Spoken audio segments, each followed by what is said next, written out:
Hello, fairy friends. Welcome back to Storytime. I hope you're all doing well today.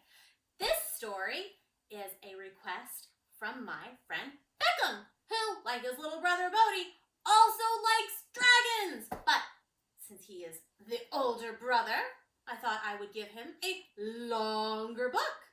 So settle in and enjoy The Prince with 100 Dragons by Malcom Foster.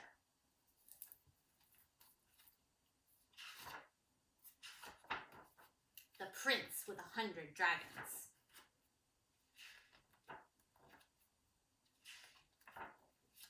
His name was Guy Harris Ethelnor Bullwinkle, and he didn't like having such a long name because it was so hard to write.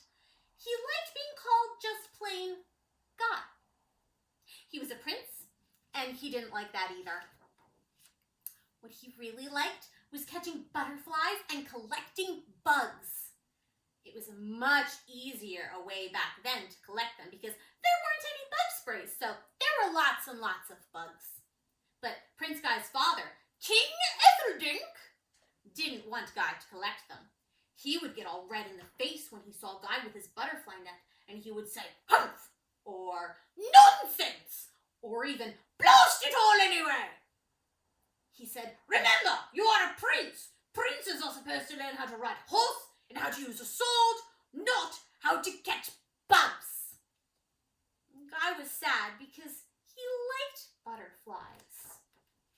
One day, King Ethelredink sent for Guy. "Prince Guy Harris Ethelnor," he said, "this bug collecting simply must stop. Butterflies, bah! It's simply not the sort of thing for a prince to be doing. Get rid of them at once."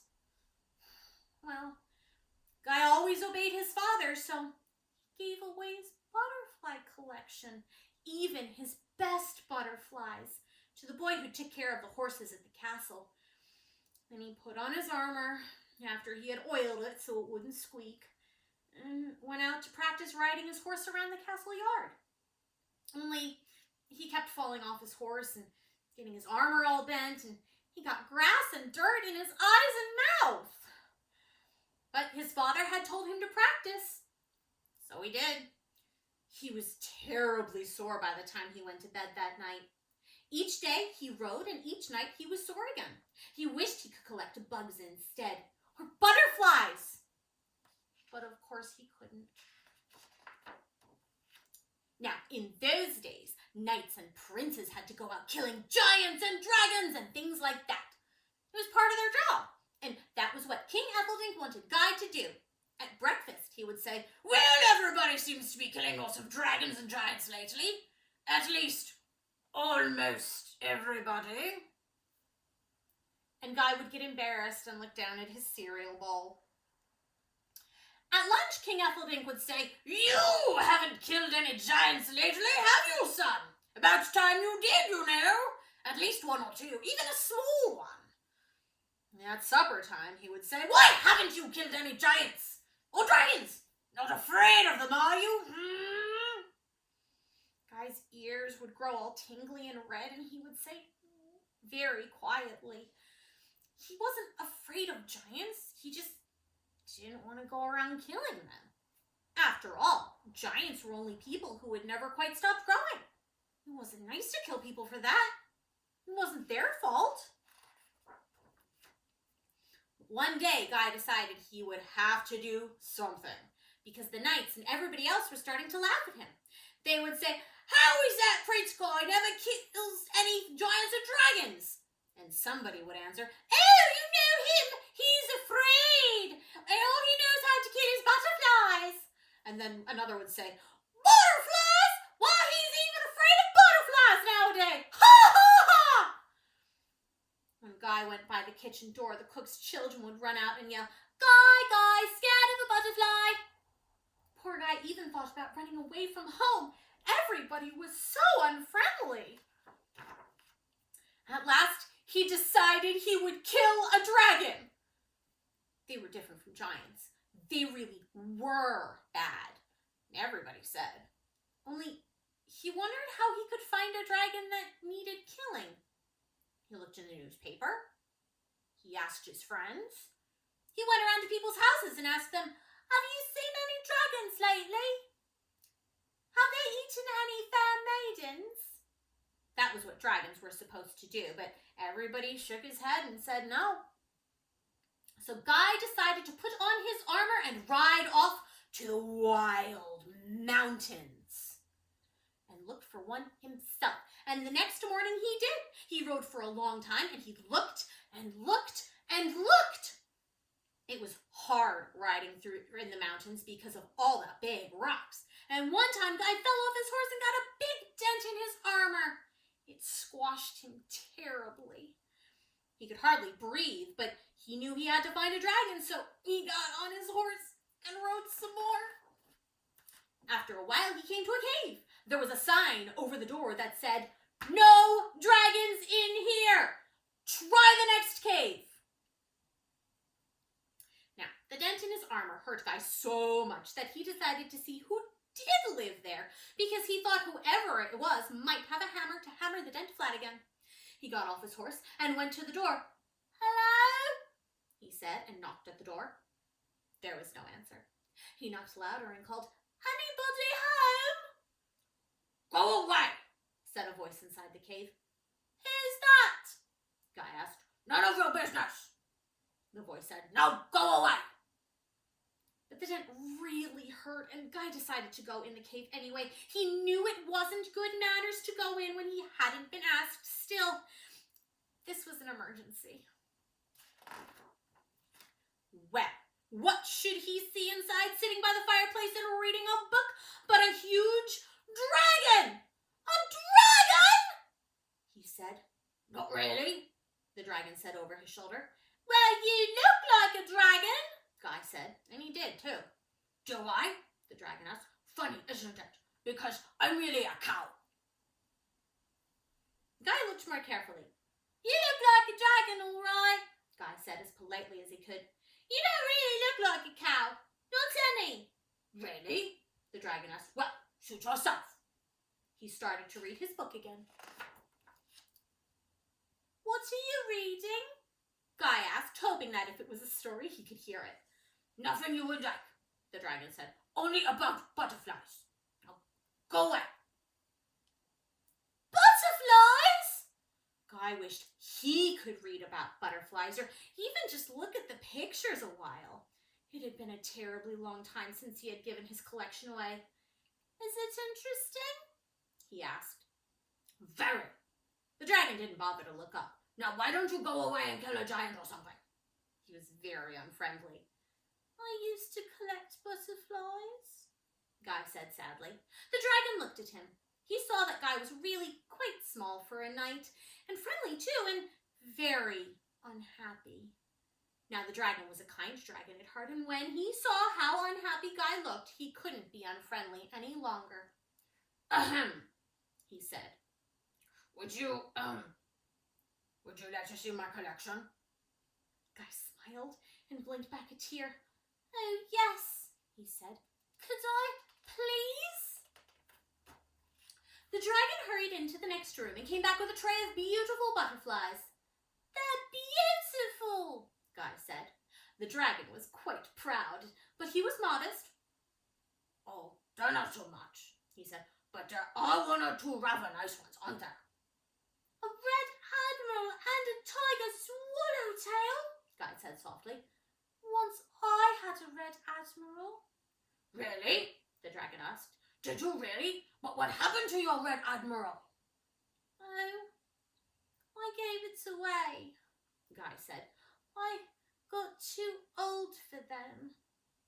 Then he thought that didn't sound very nice since the dragon collected them. I mean, well, knights are supposed to do more of the things knights are supposed to do, you see.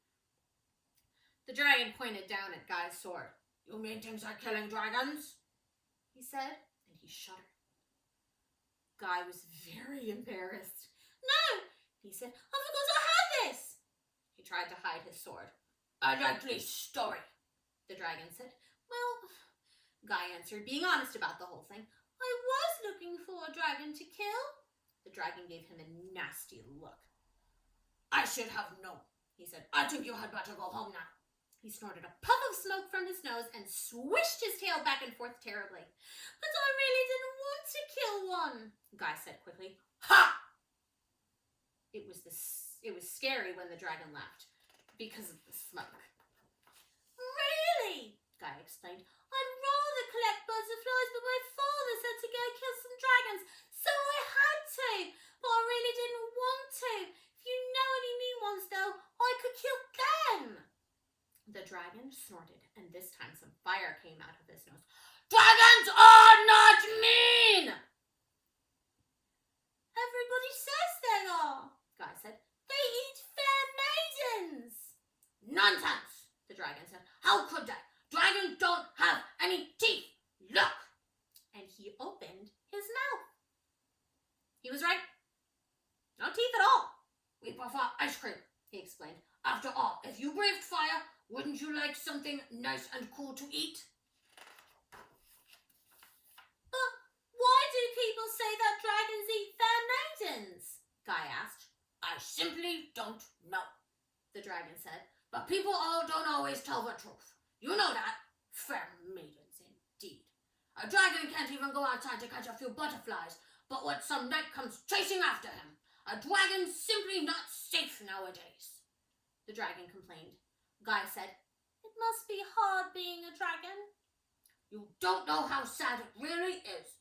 Nobody knows, the dragon said sadly, almost crying. Guy decided to change the subject to something nicer. Can I see some of your butterflies? So they looked at the butterflies some more. Would you like some ice cream? The dragon asked. Guy told him no thank you, he'd rather not. His stomach felt too uncomfortable. I have a dent, he told the dragon. My word, the dragon said when he saw the dented armor. But why didn't you tell me? Take it off. It must hurt terribly. And to think I didn't even notice. They got Guy's armor off and laid it on the floor. Then the dragon breathed some fire on the dent to soften it and banged it flat with the end of his scaly tail. There, he said, pleased with his work. Try it on. Oh, wait, better let it cool off first. It's still quite warm. Guy thanked the dragon for fixing his armor. His father got terribly upset about dented armor.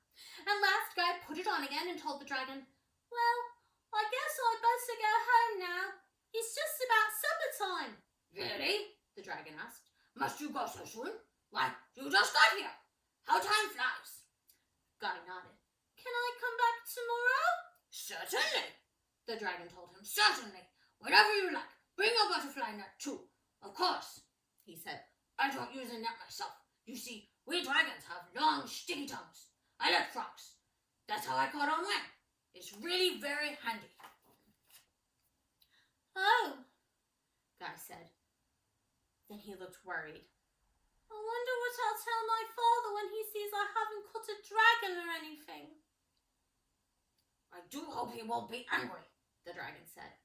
Guy nodded. He will be. I'll probably have to go to bed without any supper. Oh, that's too bad, the dragon said. Then he jumped up from his chair. Wait a minute, he said. Let me look. He hurried into the next room. Guy heard him poking around and making a great clatter. Then he came back dragging something behind him. Yes, here it is, he said. I didn't think I'd thrown it out yet. I really must clean out that room someday. What is it? I asked. My dear boy, said the dragon, this is a real, genuine dragon skin. He was pleased as punch. As mine, you see, dragons are reptiles, and we don't shed our skins every so often, just like snakes. They simply peel off, and there's no one underneath. So, if you want this old one of mine, he said, you're quite welcome to it. Then the dragon looked sly as a fox. You could say you got it from a dragon you found. That wouldn't be telling a lie, because you did find me, didn't you? Of course you did, and your father will be pleased. Guy was very happy. Really? He asked. May I really have it? Oh, thanks a lot! Then they tied the skin to the saddle of Guy's horse. They said goodbye, and Guy rode home to the castle. Even though it was after bedtime when King Ethelring saw the dragon skin, he wasn't a bit angry. Well, Well, he said, good work. I knew you could do it if you're such an old mind to do it. Well, it's a beauty, it's a beauty. Better than butterflies, eh? Then King Ethelred called for a hammer and nails and a stepladder, and right then and there hung Guy's dragon skin on the throne room wall with a big sign under it that said, Dragon, killed by Guy Gaheris Ethelnor Bullwinkle. After that, Guy used to go quite often to the dragon's cave. They collected butterflies and ate ice cream and had a very nice time together. They were fine friends. The dragon would give Guy his old skin every time he shed one. He even collected them from other dragons he knew for Guy. Pretty soon, one whole wall of the throne room was covered with dragon skins. King Ethelred showed them off whenever other kings or friendly knights came to visit. My son killed them all, he would say quite proudly, and the visitors would say, My word! Or, did he really? Or, for goodness sake! And Guy would get all shy and bashful. After a while, there were 100 dragon skins all over the castle, for there wasn't room for them all in the throne room. It was then that people started calling Guy the Prince with 100 Dragons. But you can get too much of anything, even dragon skins, and 100 really were too many. People would trip over them in the hall, stumble over them in the dining room, or slip on their slippery scales in the bedrooms. One day, when King Ethelred was getting out of the bathtub, he slipped on one and went scooting and sliding across the floor, and he ended up with his head stuck in the medicine cabinet. It took 6 nights to pull his head out, and he got a mouthful of shaving soap. Blast! He shouted, blowing bubbles. Oh, there's dragon skins! Blast! Nothing but dragon skins! When Guy came home that afternoon with another dragon skin, King Ethelred didn't know what to do. At last he said, My boy, there seem to be a great many of these skins around already. Too many, really. I say, Guy, what about it? Haven't you enough? Why not take a rest? He said. Guy was too surprised to say anything. King Ethelred knew he must do something. I have an idea, he cried. Why don't you collect those bugs of yours again? Wouldn't you like that? Interesting collecting bugs, fine sport. Guy couldn't believe his ears. But then he started to smile, and he smiled and smiled. Butterflies too? He asked, could I collect them too? Yes, why not? His father said, butterflies, bugs, whatever you call them. There was one more thing Guy had to ask. Please, could I have a pet too? King Ethelred frowned. A pet? He asked. Why, you have your horse, and there are heaps of dogs running about the castle. What sort of pet did you want? I'll show you, Guy said, and then he ran out of the throne room. Down the stairs he ran, and across the drawbridge, down the road, through the woods, and out onto the wild mountains, until he came to the dragon's cave. Come on! Guy shouted to the dragon, who had just made himself some toast and jam. Whoops! The dragon was so startled that he hiccuped a huge blast of fire that burnt his toast to a crisp. What, where? The dragon asked, with jam dripping all down his front. Where are we going? Are we collecting butterflies? Oh, no, said Guy. Better than that. Lots better than that. We're going to the castle. The dragon's eyes opened wide, and his mouth opened even wider. The castle? He asked. He started to shiver and shake all over. Not the castle, he cried. No! It was so hard for Guy to have to stand still and explain things, but he tried to. Yes, he said. I want you to come home and meet my father. Nonsense, said the dragon. Nonsense! I know what would happen. I know what happens to dragons who come down out of the wild mountains. Of course I do. They get made into suitcases and billfolds and bedroom slippers. He shivered again I don't want to be made into bedroom slippers, not even by the king. No! He roared. Guy shook his head. You don't understand, he said. You see, I brought home so many dragon skins that my father's tired of it. He wants me to stop. He even asked if I wouldn't like to collect some butterflies again. Isn't that wonderful? I don't have to pretend I'm not killing I don't have to pretend anymore. Isn't that fine? Now, there was the best part of all. And I asked him if I could have a pet, Guy said. Oh, will you be my pet, please? I mean, you could pretend that you were, but really you'd be my friend. Will you? He begged. At last, the dragon took a deep breath. And then he said, all right, I'll come. If you promise that I won't be made into bedroom slippers. I promise, Guy shouted. Oh, he was so happy. And so they went. The dragon said it might be easier if Guy rode on his back, so Guy climbed up and off they went. They went so fast that poor Guy's crown almost flew off his head. Please, he called down to the dragon, can we just go a little slower? Down they came from the wild mountains, down through the woods, down the road, galloping wildly. As they came clumping and clomping along the road, the farmers and the farmers' wives ran to see what the noise was. Well, they were amazed. Of course they had never seen anyone riding a dragon before, especially not a little boy. All they could do was run after Guy and the dragon on down the road. Pretty soon there were so many people that the noise of it all woke up the guard in the castle tower. When he saw them all, he thought it was a huge army coming to capture the castle. Alarm! Alarm! He shouted, to arms! Alarm! People stuck their heads out of windows, the horses whinnied in the stables, the chickens cackled in the hen house, and down in the kitchen the cook spilled hot soup on his foot and hopped and yelled all about the kitchen. At last, King Ethelring found his sword and ran out on the ramparts of the castle, followed by his knights. What? They all shouted. Look, it's Prince Guy, King Ethelring cried. Guy, my boy, look everyone, he's brought home a real live dragon. He looked around to make sure everyone had seen Guy. Do you see? He asked. Do you see that? He's riding a dragon! Amazing!